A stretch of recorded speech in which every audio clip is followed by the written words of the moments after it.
I'm a very hands-on leader. I like to be in the details. I like to be in the weeds. So I think the first thing that a company needs to succeed is choosing the right market. I think after much research and talking to a lot of people from this particular space, we believe that we have chosen the right market. So when people ask me that why should we go ahead with Hubilo, there is one thing that we tell them is that you should go ahead and read our G2 reviews.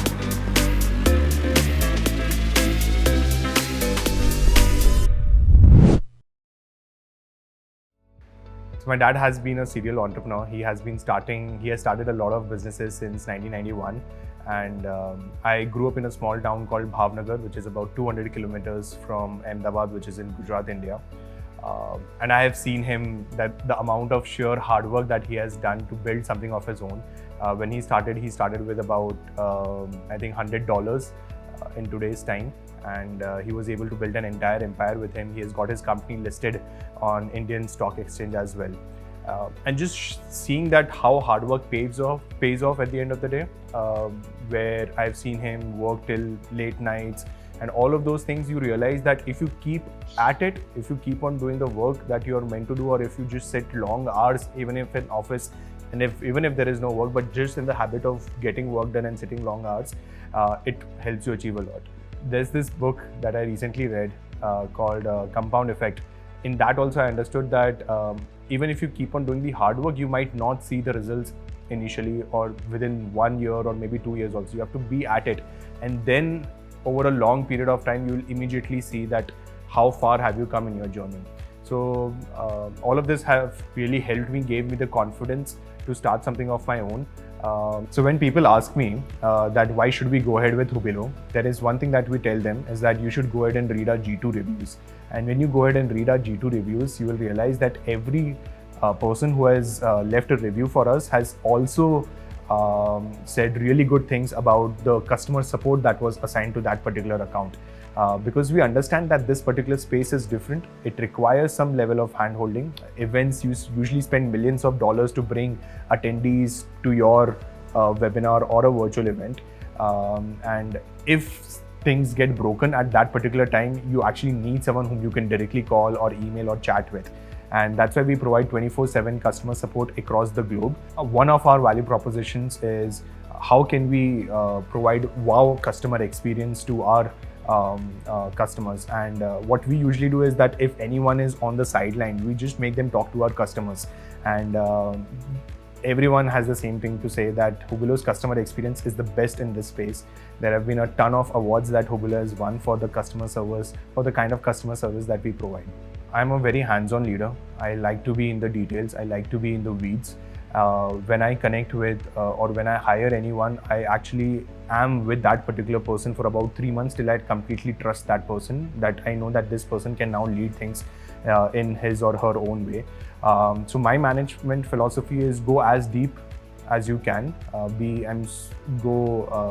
and I'm a very detailed oriented leader as well. Like, I like to see things that are detail oriented. I'm able to pick up things that maybe are not right, and I'm still able to contribute in some way to design, product engineering as well whenever there is a problem. And how this philosophy has helped all our Hubilo employees also is to be very thorough with the kind of work that they do. And when you are thorough with the kind of work that you do, we also deliver the same kind of experience to our customers as well. So I think the first thing that a company needs to succeed is choosing the right market. I think after much research and talking to a lot of people from this particular space, we believe that we have chosen the right market, which is to go after event marketers and help them drive their pipeline.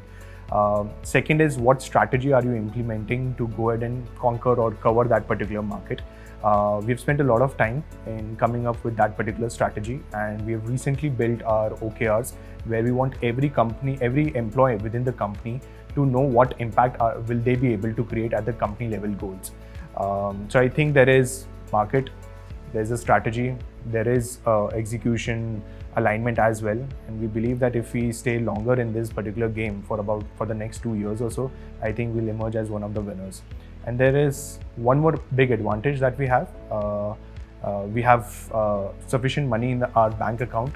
So we were cognizant about that this particular funding environment is not going to be the same when it comes in future, and we were able to strategize better during the pandemic days and raised a massive Series B round that has allowed us to not only sustain longer in this particular space but also thrive as one of the leading players in this market. So we have enough capital in the bank that allows us the luxury to acquire other companies as well who have great business economics and are looking for a new home and are not able to grow at the same, or are not able to grow just because they don't have enough capital.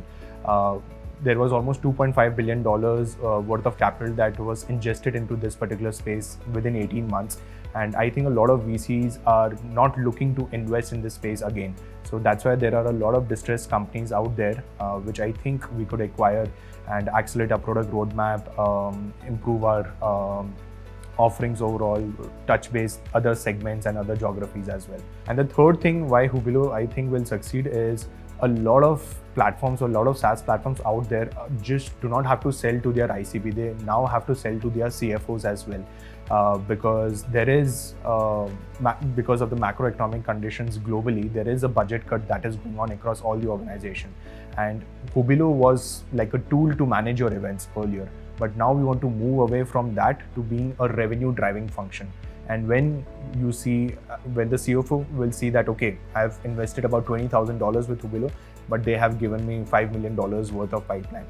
If that is the kind of return if we are able to give, I think that it will be very easy to renew, and we might be like one of the mission critical products that an organization would want to have.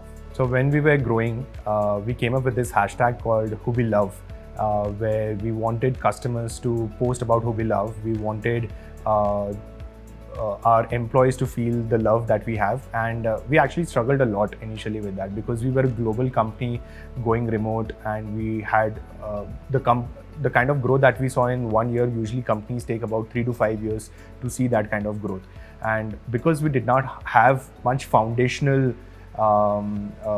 setup, we actually missed a lot of steps that were required to create a well-stabilized organization.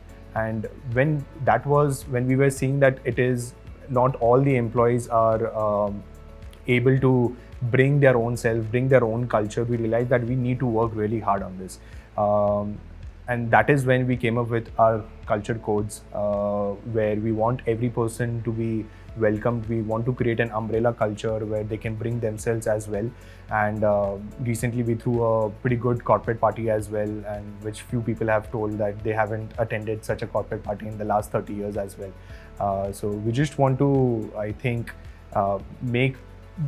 give people challenging work and make them feel loved as well. And if they succeed, the company succeeds, and if the company succeeds, then I think that our customers will also succeed.